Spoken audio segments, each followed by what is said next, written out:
अस्सलामुअलैकुम dear readers. आज हम इश्क न चाहे यार की एपिसोड नंबर 2 रीड करेंगे, जो राइट की है मीम एन ने। और ये नावल है कसास बेस्ड नावल। तो नावल स्टार्ट करने से पहले चैनल को सब्सक्राइब कर लें और बेल का आइकन ज़रूर प्रेस किया करें। इससे आपको इजीली वीडियोस के नोटिफिकेशन मिलते रहेंगे, आपको किसी किस्म की परेशानी नहीं होगी। और अगर आपको वीडियो पसंद आए तो लाइक ज़रूर कर दें, और अगर ना भी पसंद आए तो भी लाइक कर दिया करें, क्योंकि हम बहुत मेहनत से वीडियोस बनाते हैं आप लोगों के लिए। ठीक है, फिर नावल स्टार्ट करते हैं। सूबे बलूचिस्तान के गांव गज़दार में बनी बलोच हवेली, जो कि खूबसूरती और आला शान शौकत के बाइस एक शहकार मानी जाती थी। इसमें 2 ख़ानदान मुकीम थे, मिर्ज़ा अरकम बलोच और मिर्ज़ा अरहम बलोच। 2 ही भाई थे। माँ बाप एक एक्सीडेंट में वफ़ात पा गए तो दोनों भाई एक दूसरे का सहारा रह गए। दोनों भाइयों में मोहब्बत मिसाली थी। बड़े भाई अरकम बलोच, जिन्होंने बाप की वफ़ात के बाद सरदारी भी संभाली, और छोटे भाई को भी। जहाँ बड़ा भाई छोटे भाई की हर ख्वाहिश पर लब्बैक कहता था, वहीं छोटा भाई बड़े भाई की हर बात पर सर तस्लीम खम करता। दोनों की मिजाज और आदतें भी एक सी थीं। दोनों नहायत नरम और सुलहजू तबीयत के मालिक थे।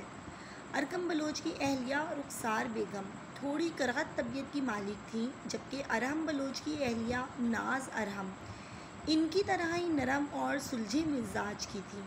अरकम बलोच के 3 बच्चे थे। सबसे बड़ा बेटा 27 साला मिर्ज़ा ओरहान बलोच, जो 2 साल कबल लंदन से MBA करके लौटा था और शहर में अपना बिजनेस कायम कर चुका था, जिसने महज 2 सालों में ही ख़ास बुलंदी हासिल कर ली थी। इसके साथ साथ वो गांव में अपने बाप और चचा का बोझ कम करने की खातिर ज़मीनों के हिसाब किताब पर भी नज़र डाल लेता और कभी कभार ज़मीनों का चक्कर लगा लेता। 2 साल कबल इसकी ज़िंदगी में एक ऐसा वाक़या रोनुमा हुआ जिसने इसकी बेरंग ज़िंदगी में खुशनुमा रंग भर दिए। पर कब ये खुशनुमा रंग सियाह बख्ती के सियाह रंगों में बदले पता ही न चल सका। इसके बाद अब तक किसी ने भी ओरहान बलोच के होंठों पर मुस्कुराहट नहीं देखी थी। ओरहान से छोटा 24 साला मिर्ज़ा अफ़गन बलोच था, जो यूनिवर्सिटी का स्टूडेंट था और BBA के आखिरी साल में था। वो शरारती सा अफ़गन पूरी हवेली की जान था, जो हर किसी के साथ मौज मस्ती करके कहके लगाता, हवेली को हर दिन पुर रौनक रखता था। ओरहान के दिल का टुकड़ा था वो। तीसरे और आखिरी नंबर पर आती थी 18 साला जोहान बलोच, ओरहान और अफ़गन की छोटी सी गुड़िया। हवेली में सबसे छोटा बच्चा होने की वजह से वो हवेली भर की लाडली थी। वो इतनी खूबसूरत, मासूम और नाजुक सी थी कि बेसाख्ता ही इस पर प्यार आता था। वो गांव के एक कॉलेज में ज़ेरे तालीम थी, जो कि इसके बाबा साईं ने ही बनवाया था, ताकि गांव की बच्चियां तालीम हासिल कर सकें। मिर्ज़ा अरहम बलोच के 2 बच्चे थे। बड़ा बेटा 26 साला मिर्ज़ा शेफ़ान बलोच, जो लंदन से MBA करने के बाद वहीं अपना बिज़नेस इस्टेब्लिश कर चुका था। एक सफ़र के दौरान वो एक ऐसे हादसे का शिकार हो गया जिसने इसकी ज़िंदगी बदल डाली। ना सिर्फ इसे एक टांग से महरूम कर दिया, बल्कि इसका दिल बेदर्दी से तोड़ते हुए इसका मोहब्बत पर से एतबार भी उठा दिया।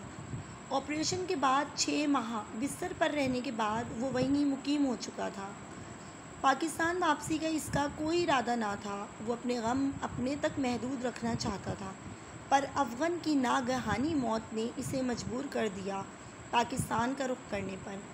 शेफ़ान से छोटी 23 साला रुमैसा थी, जो मास्टर्स की स्टूडेंट थी। ये था बलोच हवेली में मुकीम छोटा सा ख़ानदान, जहाँ के हंसते बसते लोगों को किसी की नज़र लग चुकी थी। नीम तारीक कमरे के एक कोने में सुकड़ सिमट कर बैठी वो खस्ता हाल लड़की पर किसी मुर्दे का गुमान होता था। इंतहाई सफ़ेद रंगत में जर्दी घुलकर इसे एक लाश बना रही थी। नीली आंखें एतराफ़ से सियाह हो रही थी और अंदर को धंसी हुई थी। बारीक लबों पर पपड़ी जमी हुई थी। उलझे बिखरे दराज बाल चेहरे के अतराफ में बिखरे हुए थे। इसके नैन नकुश देख कर यूँ मालूम होता था जैसे ये उजड़ी हुई लड़की बहुत हसीन हो। हसीन रही हो जैसे, पर इस वक्त तो इसे देखते महज एक जिंदा लाश का ही तासुर उभरता था दिमाग में। वो ऐसी तो ना थी, वो तो हंसती खिलखिलाती एक हसीन शहज़ादी थी। शौक़ इसके मिजाज का खासा था। मोहब्बत इंसान को कहीं का नहीं छोड़ती, पर इसको तो महबूब की मौत ने कहीं का ना छोड़ा था। महबूब भी वो जो महरम था। कितना खुश थे वो दोनों जिस दिन इन्हें एक पाक बंधन में बांधकर हमेशा के लिए कर दिया गया था। एक दूसरे का साथ सौंप दिया गया था, पर वो कुदरत के फ़ैसलों से आगाह ना थे। वो कुदरत के फ़ैसलों से बेखबर एक साथ कितने हसीन ख्वाब बुन गए थे। इन्हीं ख्वाबों की टूटी हुई किरचियाँ टूट कर इसकी आँखों को लहूलुहान कर गई थी। दरवाज़ा चढ़ की आवाज़ से खुला और शैफ़ान कमरे में दाखिल हुआ। इसे बेड पर गैर मौजूद पाकर इसने पूरे कमरे में एक नज़र दौड़ाई तो उसे एक कोने में ज़मीन पर उजड़ी हुई हालत में बैठा देखकर शैफ़ान का दिल किसी ने मुट्ठी में ले लिया। इसने कहाँ देखी थी अपनी गुड़िया की ऐसी हालत। रूमी, इसके पुकारने पर भी इसकी पोजीशन में रत्ती बराबर फ़र्क भी ना आया। वो भारी दिल के साथ कदम कदम चलता इस तक आया और उसके पास ही नीचे ज़मीन पर बैठ गया। रूमी, मेरी गुड़िया। वो इसके पास बैठता इसे अपने हसार में ले गया। अब की इसकी पुकार पर वो चौंक कर इसकी तरफ चेहरा मोड़ गई। लाला। इसके होंठों ने जुम्बिश की तो वो इसे अपने सीने से लगाया। लाला की जान, लाला का बच्चा, लाला की गुड़िया। वो इसका माथा चूमने लगा। इसकी हालत देखते शैफ़ान की आंखों में नमी भर गई। अपनी जान से प्यारी बहन की यह हालत इस ऊंचे लंबे मर्द को रुला गई थी। सब्र करो मेरा बच्चा, अल्लाह की अमानत था वो, उसने वापस ले ली।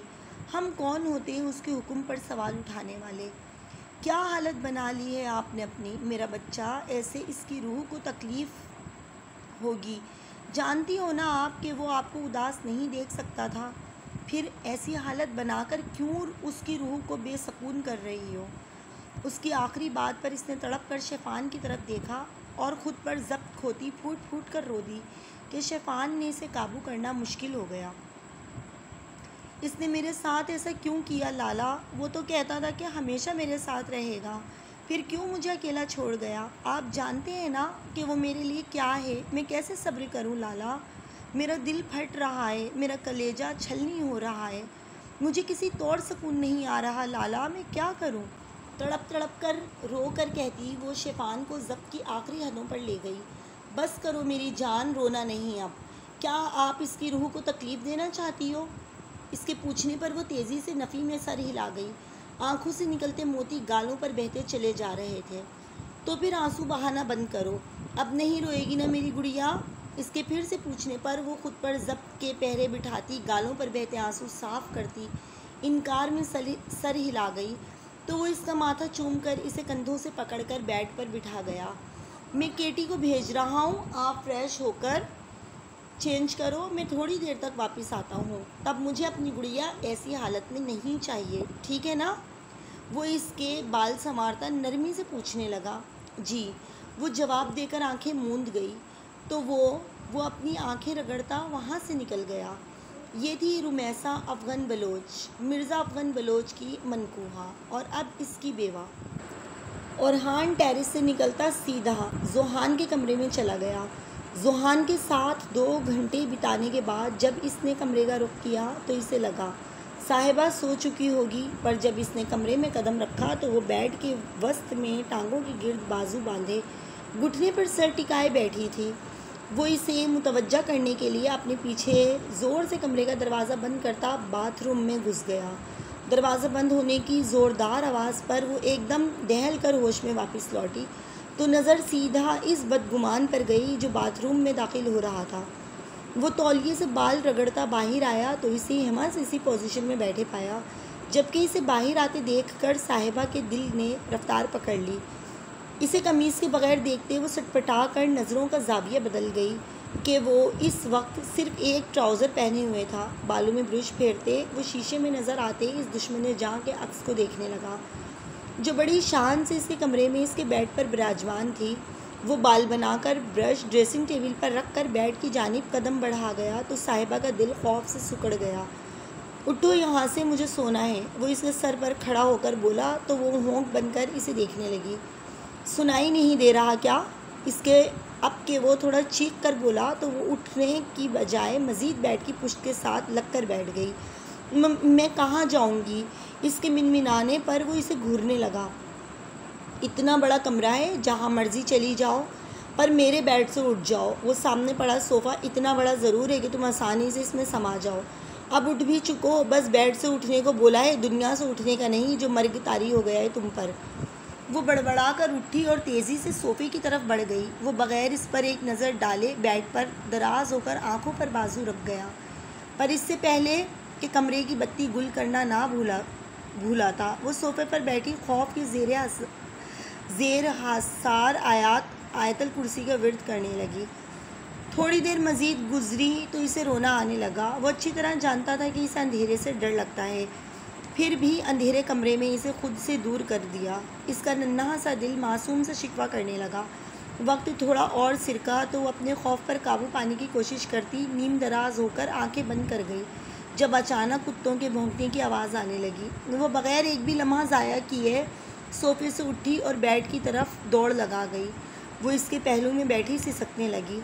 साहिबा ने रोते हुए एक शिकवाकुन निगाह ओरहान पर डाली, जो आंखों पर बाजू धरे नींद में गुम था, जबकि इसकी जान खौफ से हलकान हुए जा रही थी। वो डरते डरते इसके पहलू में दराज हो गई और इसका चेहरा निहारने लगी। यूं ही इसे तकते तकते कब नींद की देवी इस पर मेहरबान हुई, इसे पता ही न चल सका।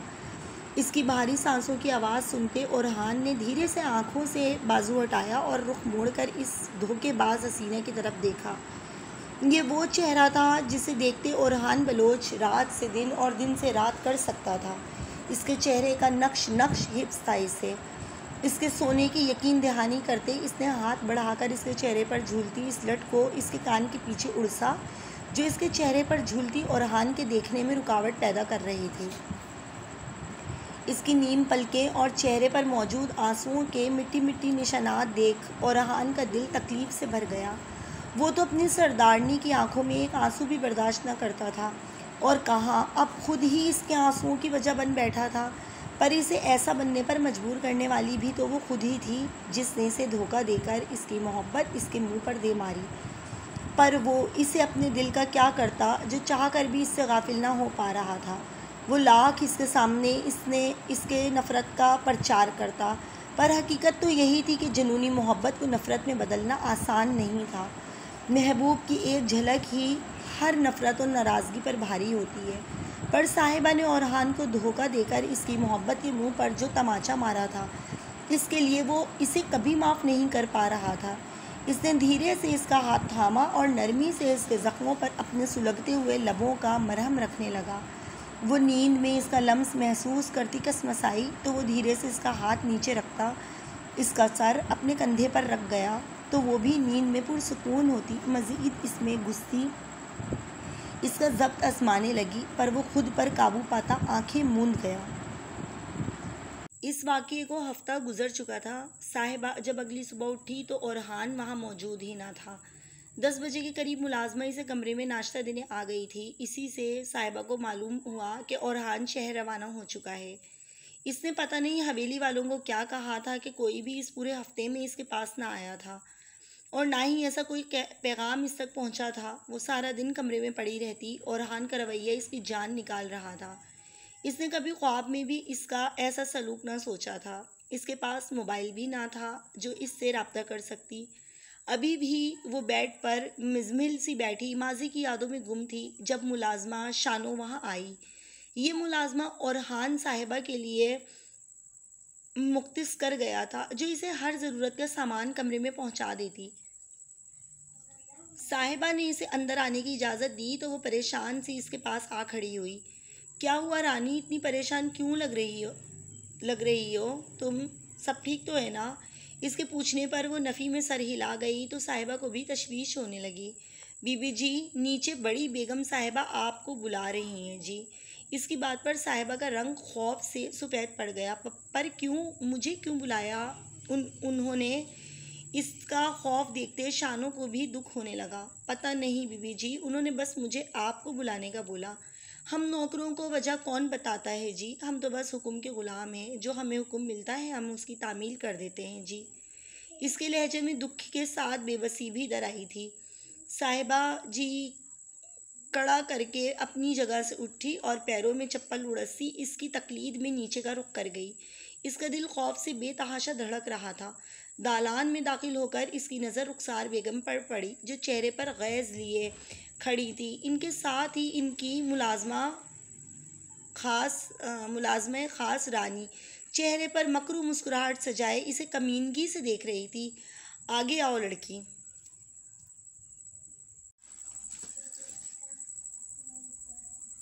इसे एक जगह पे ही जमा देखकर रुखसार बेगम ने करगत आवाज़ में इस पर हुक्म सादिर किया तो वो हलक तर करती धीरे धीरे इनकी तरफ बढ़ने लगी और एक मुनासिब फासले पर जा खड़ी हुई। कितने दिन कमरे में बैठकर मुफ्त की रोटियां तोड़ोगी? कोई चाव से नहीं ब्याह के लाई गई हो तुम, खून बहा में आई हो, इसलिए बेहतर है कि अपनी औकात ना भूलो। अब किचन में दफ़ा हो और सारा किचन साफ़ करो। सुस्ती दिखाई तो अंजाम की जिम्मेदार तुम खुद होगी फिर। इनकी बात पर वो खुद पर जब्त करती लब भींच गई और रानी के इशारे पर इसके पीछे किचन में चली गई। किचन की हालत देखकर इसका सर चकरा गया। इसे लगा जैसे जानबूझकर इससे ज़्यादा काम करवाने की खातिर ये सारा गंद फैलाया गया हो।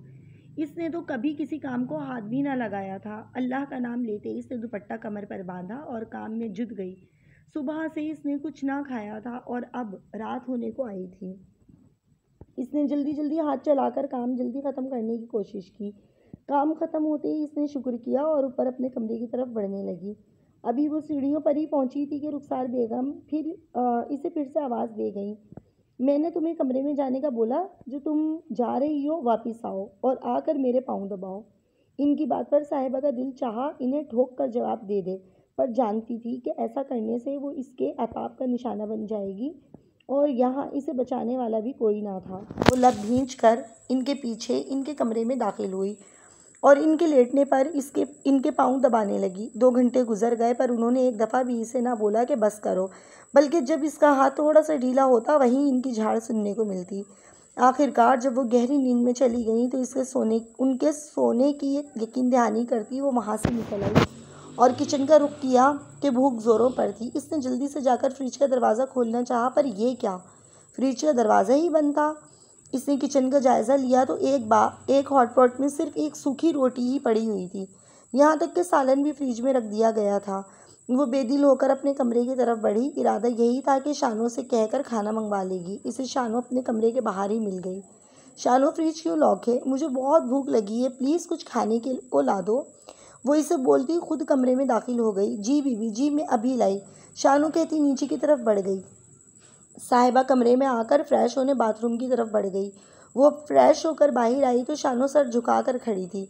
शानो, खाना लेकर नहीं आई तुम? साहिबा ने कमरे में नज़र दौड़ाते हुए पूछा। वो बीबी जी, बड़ी बेगम साहिबा ने फ्रिज को ताला लगवा दिया है जी, और आपको खाना देने से मना कर दिया है जी। वो बेचारी खुद में ही शर्मिंदा हुए जा रही थी। अच्छा ठीक है, तुम जाओ यहाँ से। इसके जाने के बाद वो औंधे मुंह बेड पर गिर गई और सोने की कोशिश करने लगी, पर खाली पेट कैसे नींद आती। वो भूख से तंग आकर उठ बैठी। घड़ी पर वक्त देखा तो घड़ी 12 का हिंदसा अबूर करती हुई नजर आई।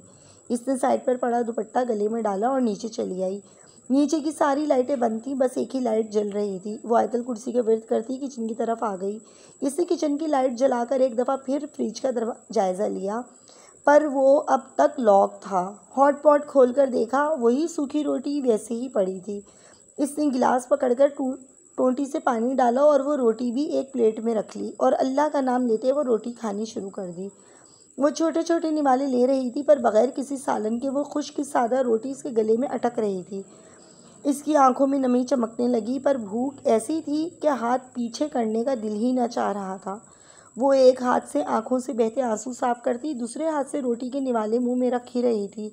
बीच में पानी के चंद घूंट भरकर हलक तर कर लेती। ये क्या खा रही हो तुम? अपने ऐन पीछे ओरहान की आवाज़ सुनती वो एक पल को अपनी जगह पर साकित हुई, पर अगली ही पल दोबारा अपने काम में मसरूफ़ हो गई। वो शहर से अभी हवेली पहुंचा था।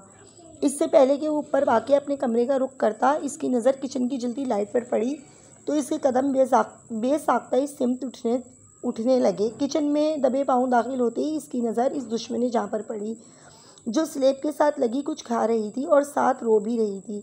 इसे रोते देख इसका दिल बेचैन हुआ था। तो वो कदम बढ़ाता इसके ऐन पीछे जा खड़ा हुआ। पर इसे पानी के साथ रोटी खाता देखकर ओरहान भुंचका रह गया और सवाल दाग बैठा। पर वो एक पल को रोकती दोबारा रोटी खाने लगी और इसे जवाब देना ज़रूरी न समझा। मैं कुछ पूछ रहा हूँ तुमसे। अब के साहिबा ने जवाब देना चाहा, पर हलक में आंसुओं का गोला अटक गया। इसने हिचकी ली तो वो बेसाख्ता पानी वाला गिलास थाम कर इसके मुंह से लगाया। इसके अंदाज से तफक्कुर झलक रहा था, जिसे महसूस करके वो जब्त खोती पीछे मुड़कर एकदम इसके गले लगती फूट फूट कर रो दी। इसके रोने पर ओरहान का दिल घबराने लगा।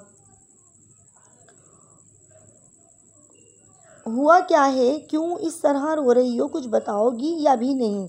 वो इसे पीछे हटाने लगा, पर वो सख्ती से इसके गिर्द बाजू हाइल कर गई। ओरहान ने इसे कुछ देर ऐसे ही रहने दिया, फिर पीछे हटाया तो अब की बार वो भी पीछे हटकर खड़ी हो गई। अब बताओ मुझे सही सही कि हुआ क्या है? वो इसका चेहरा हाथों में भरकर इसके आंसू पोंछने लगा। भूख लगी है, वो नज़रें झुकाकर ऐसे बोली जैसे कोई जुर्म सरजद हो गया हो। भूख लगी थी तो फ्रिज में इतना कुछ पड़ा होता है, कुछ भी खा लेती। ये सूखी रोटी क्यों खा रही हो? वो जानता था कि वो भूख की बहुत कच्ची है। इसे हर घंटे बाद ही खाने के लिए कुछ न कुछ चाहिए होता था। वो शानों को ख़ास ताकीद करके गया था कि हर कुछ देर के बाद इसे खाने के लिए कुछ न कुछ देती रहे। फिर फ्रिज लॉक और किचन में खाने के लिए बस ये रोटी ही थी। इसकी बात सुनता ओरहान शौक में चला गया। भला ऐसे कैसे मुमकिन था? ऐसा आज तक ना हुआ था। वो इसे छोड़ता फ्रिज की तरफ बढ़ा, पर इसे लॉक देखते ही इसका दिमाग घूम गया। वो सख्त तेवर लिए इसका हाथ पकड़ता इसे दालान में ले आया। रानी रानी, इसकी धाड़ पर रानी सोई जागी कैफियत में हाँफती कांपती वहाँ हाजिर हुई। जी सरदार जी। वो हाथ बांधकर सर झुका गई। फ्रिज को ताला किसने लगाया है? बड़ी बेगम साहिबा के कहने पर लगाया था सरदार जी। इसके जवाब पर ओरहान आंखें जोर से मीचता अपना गुस्सा काबू करने लगा। 1 मिनट के अंदर अंदर फ्रिज की चाबी मेरे हाथ में होनी चाहिए। इसके हुक्म पर रानी चिराग के जिन की तरह गायब होकर मिनट से पहले ही हाजिर होकर इसे चाबी थमा गई। कमरे में चलो तुम। इसके कहने पर वो वहाँ से निकल आई। कमरे में आकर वो मुंह धोती बेड पर बैठ गई। इसे ओरहान का धूप छाँव सा रवैया समझ नहीं आ रहा था। दरवाज़ा खुलने की आवाज़ पर इसने दरवाजे की सिमत देखा, जहाँ से वो पथरीले तासुरात चेहरे पर सजाए हाथ में ट्रे पकड़े कमरे में दाखिल हो रहा था। इसने ट्रे लाकर साहिबा के सामने रखा और खुद बाथरूम में चला गया। ट्रे में ताज़ा रोटियां, गरम सालन, सलाद, खीर, बोतल और पानी का एक गिलास देखकर इसकी भूख चमक गई, पर वो वैसे ही बैठी रही। वो नहाकर बाथरूम से बाहर निकला तो खाना जूं का तूं पड़ा था और खुद वो बेड से टेक लगाकर ऊँघने में मसरूफ़ थी। खाना क्यों नहीं खा रही हो तुम? इसकी कड़क आवाज़ पर वो हड़बड़ा कर होश में आई। मुझे नहीं खाना। वो चुपचाप इसके अंदाज देखने लगा। एक तो चोरी, ऊपर से सीना जोरी। मुझसे अकेले खाना नहीं खाया जाता। इसकी बात पर वो आबरू उचका गया। वो नीचे अकेली खड़ी किस हवाई मखलूक के साथ मिलकर दावत उड़ा रही थी जो अब अकेले नहीं खाया जाएगा? साहिबा नाला नज़रों से इसे देखने लगी, पर मुकाबिल को जैसे परवाह ही ना थी। इसने खाने वाला ट्रे उठाकर साइड टेबल पर रखा और आंखों पर बाजू रखकर लेट गई। इसकी जिद पर ओरहान तेज में इसकी तरफ लपका और इसे बाजू से खींचकर बिठा दिया। क्या मसला है और ये इतने नखरे किसे दिखा रही हो? चुप चुप करके खाना है तो खाओ, वरना आज के बाद मुझसे किसी अच्छे की उम्मीद मत रखना। कहने के साथ ही वो इसके पास बैठता खाने की तरफ हाथ बढ़ा चुका था। वो फिर भी इसी तरह बैठी रही तो ओरहान ने एक कड़ी नज़र इस पर डाली। वो हड़बड़ाकर जल्दी से खाना शुरू कर दिया। फिर जब तक वो खाना खाती रही ओरहान भी इसका साथ देता रहा। खाने के बर्तन उठाकर साइड पर रखती वो बेड की तरफ आई तो वो आंखों पर बाजू रखकर रुख मोड़कर लेट चुका था। वो बेदिली से खुद भी इसकी तरफ चेहरा करती सोने की कोशिश करने लगी और जल्दी नींद की वादी में उतर गई, क्योंकि इसके अंग अंग में थकावट उतरी हुई थी। सुबह इसकी आंख किसी के झिंझोड़ने से खुली थी। इसने मुंह बनाते हुए अपनी मंदी हुई आंखें खोली तो मुकाबिल के तासुरात देखते इसकी सारी नींद एक पल में ही उड़नछू हो गई थी। वो एकदम से लेटने से उठकर बैठने लगी तो इसके बाल सरहाने पड़े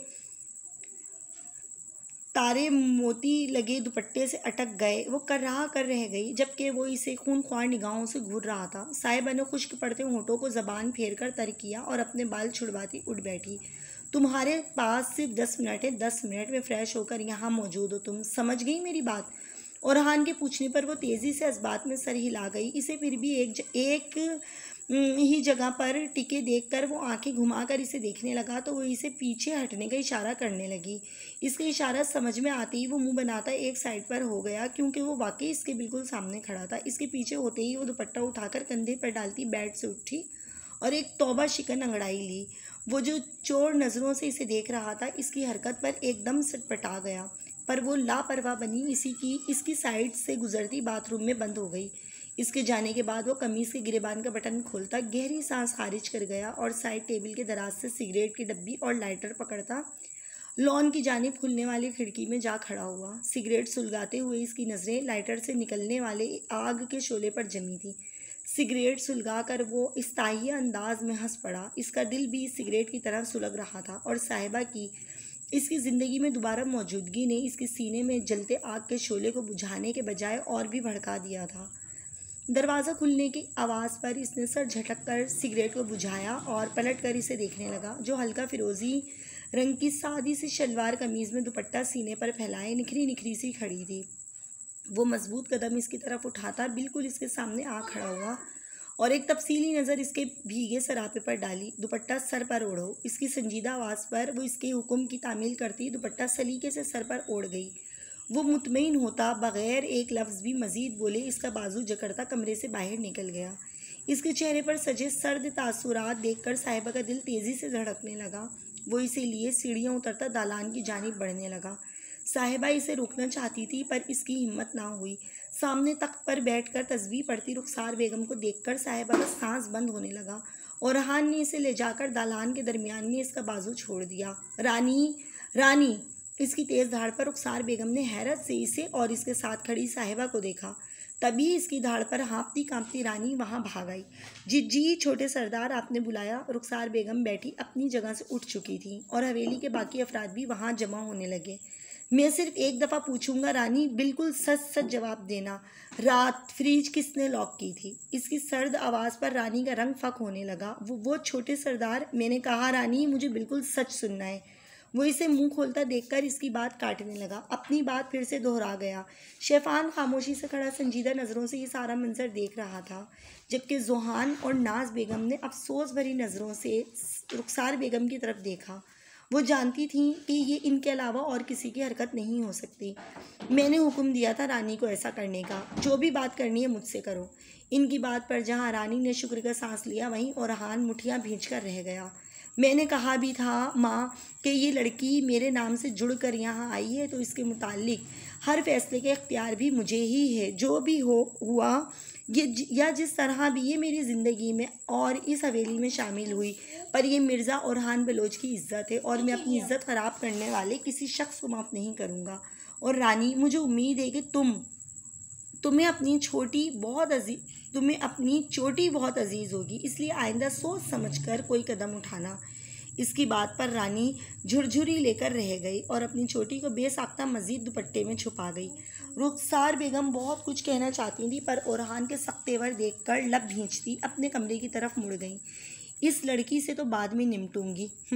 ओरहान साहिबा को अपने पीछे आने का इशारा करता कमरे की तरफ बढ़ा, तो वो भी इसके पीछे ही कदम बढ़ा गई। वो कमरे में आकर चादर उतारकर सोफे पर फेंकता खुद अलमारी की तरफ बढ़ गया। साहिबा इसे देखती उंगलियां मोड़ती रही, फिर हिम्मत करके इसकी तरफ बढ़कर अपना कांपता हुआ हाथ इसके कंधे पर रख गई। सरदार। तो रीडर्स, ये थी इश्क न चाहे यार के एपिसोड नंबर 2। इस एपिसोड के बारे में अपनी राय का इजहार ज़रूर कीजिएगा। मिलते हैं नेक्स्ट एपिसोड में। अल्लाह हाफिज़।